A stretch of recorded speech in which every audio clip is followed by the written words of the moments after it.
Mzima. Mimi mzima, si wewe? Mimi fresh.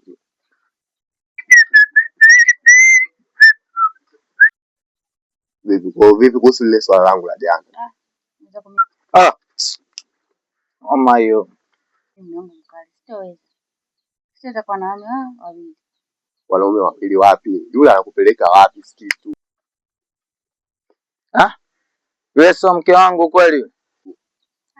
Sasa mimi ndo ananilisha. Kama unavyoona vile sasa napendeza kwa ajili yake. Kwa mimi siwezi ananihudumia. Mimi siwezi kukupendezesha kama anavyokupendeza. Kwanza hapa umevaa nini sikitu? Malonyo mtoto anakuvalisha. Angalia malonyo uliyovaa. Wewe sikia, umeona mashamba yote ya kwa mzee Pilipili pale? Kuja hadi huku kwa mzee Togolo. Pale kote nimekabidhiwa mimi, nimerisishwa mimi. Wewe tu chaguzi lako. Kukabidhiwa sio shida. Utaweza kunihudumia? Kukuhudumia nini? Nikiuza eka ngapi? Eka 2 pale. Sasa ukiuza ya kwako sasa ukiuza. Wewe umesema umekabidhiwa? Ya wapi? Yaani nimepewa mimi. Ni rasilimali zangu mimi. Haya, niambie shida gani tena? Sasa sikia. Mimi ukinikubalia tu swala langu lile, yaani mimi nataka niwe na wewe. Nagopa jinsi ya kumchepuka wewe mume. Maana ananihudumia kila kitu.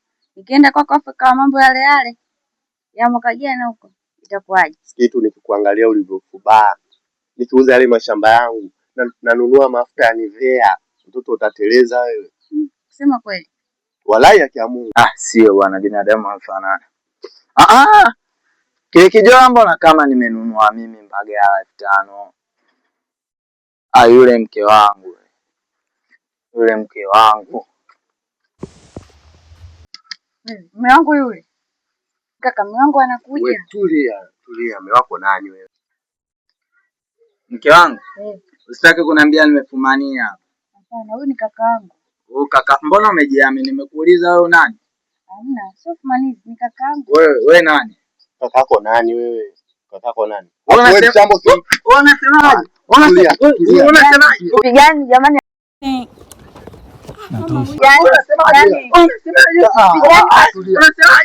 Jamani acha nini mtauana?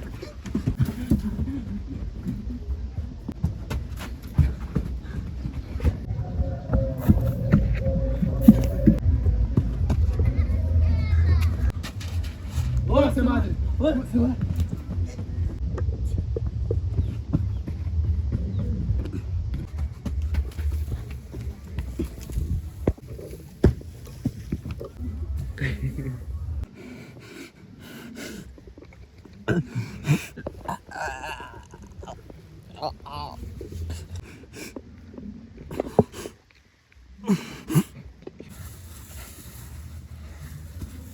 Você viu que é